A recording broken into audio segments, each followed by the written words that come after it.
Zoti Basha, në vazhdim të këtij arsyetimi, të cilën unë mendoj që ka një rëndësi të jashtëzakonshme për demokracinë shqiptare, për mirëqenien shqiptare dhe për zgjedhjet e afërta të 2025-s. Ku e gjeti forcën zoti Rama që të merrte përsipër përgjegjësinë e madhe që të përballej dhe me partnerët ndërkombëtar, të cilët kishin ofruar një zgjedhje, ta quajmë të mirëqen, i kishin thënë që këto do të jenë parametrat për të bërë këtë kalimin paqësor të pushtetit. Dhe ideja është që në analizë mundet për ta thjeshtuar partnerët ndërkombëtar praktikisht mund t'ia kishin për të qartë zotit Rama për t'i thënë që zotëri dashur pushteti do ndryshoj. Ata mund kishin Zoti Basha do të jetë kryeministri i ardhshëm i Shqipërisë dhe mbase zoti Veliaj do ishte trashëgimtari i zotit Rama në Partinë Socialiste. Ku e gjeti këtë forcë zoti Rama që i tha jo? Prishje se një pakti që ishte marrë me garancinë e partnerëve ndërkombëtar me në krye Shtetet Bashkuara të Amerikës. Si mendoni ju?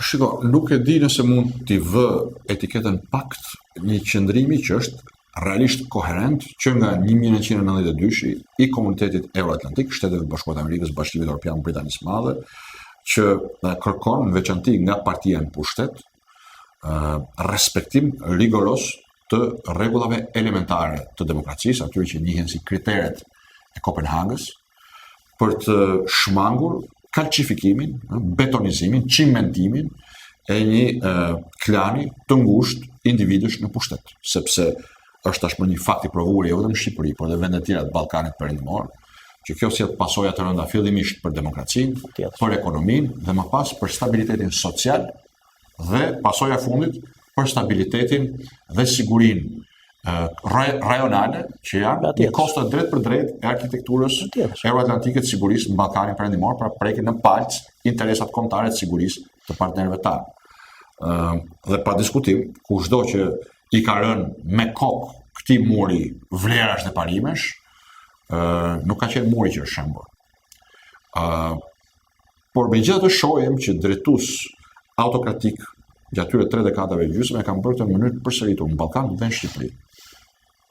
Përgjigjja ime është që kur një drejtues ka një kohë gjatë në pushtet, dhe është provuar tashmë që korrupsioni është ngritur në sistem, nga ku marrë edhe leitmotivin për pyetjen tashmë virale ku i ka shokët Edi Rama, fakti që gjysma e kabinetit është në burg për korrupsion, gjysma tjetër është në hetim për korrupsion, dhe dora tij e djathtë është në azil politik ndërkohë që kërkohet për korrupsion, ish zëvendës kryeministri, është prova më e qartë që kemi bënë me një sistem korrupsioni të ngritur posaçërisht për të marrë dhe mbajtur pushtetin nga zoti Rama.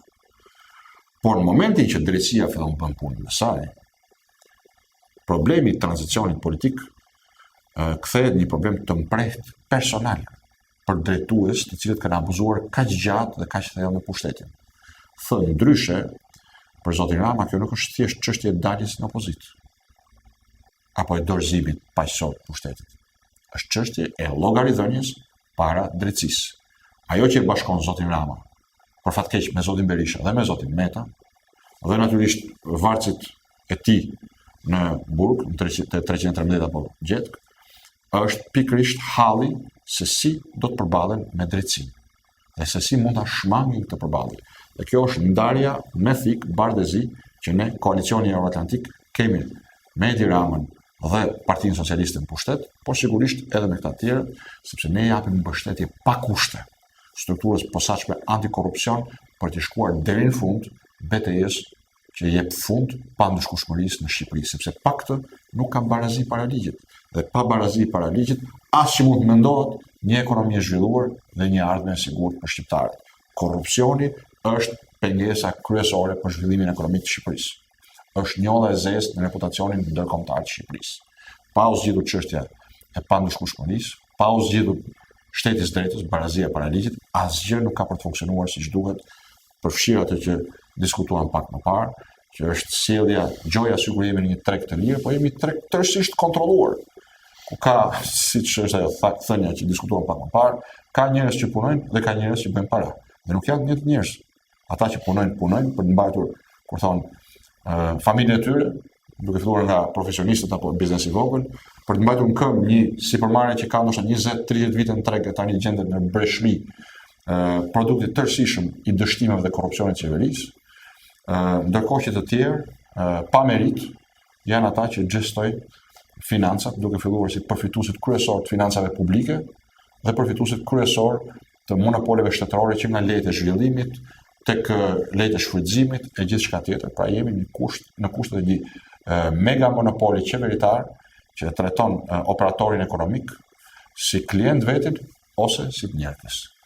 Për të dhënë fund kësaj, kryesore në planin ton është aspekti i luftës kundër korrupsionit. Dhe këtu ne kemi folur edhe para zgjedhjeve me vepra, jo me fjalë. Ne kemi çuar në kuvent paketën tonë të ardhjes në ndihmë SPAK-ut sipas kërkesave të SPAK-ut, me më shumë fonde, burime njerëzore dhe infrastrukturë ligjore. Nuk e kanë sjellë, ka një vit e gjysmë në parlament, nuk e sjellin në rendin e ditës. Ne kemi çuar në parlament vetimin e politikanëve. Sepse prej kohësh shqiptarët e kuptojnë që shumica dërmuese e politikanëve janë aty për të shërbyer interesave të veta, jo interesit publik. Qoftë kjo duke parë politikën si biznes, qoftë duke parë si një rifugjo për të mbrojtur nga drejtësia. Politika nuk mund të jetë as biznes për interesat personale të individëve dhe as mburojë nga drejtësia. Dhe vetimu i politikanëve është instrumenti ligjor, tashmë i certifikuar dhe nga Komisioni i Venecias, që ndan shapin nga sheqeri. Dhe shqiptarët me votën për vetimun e politikanëve do të kuptojnë rreth parë kush është i korruptuar dhe kush jo, kush është i lidhur me krimin dhe kush jo, dhe së dyti, kalimi i kësaj mase, shpresoj me parlamentin e ardhshëm, do të bëjë mundur kontrollin rigoros çdo vit të 140 deputetëve të kabinetit qeveritar, të drejtuesve kryesor të shtetit, me të gjitha masat që bëhet edhe kontrolli gjyqtarëve. Përfshirë pse jo edhe përgjimi preventiv.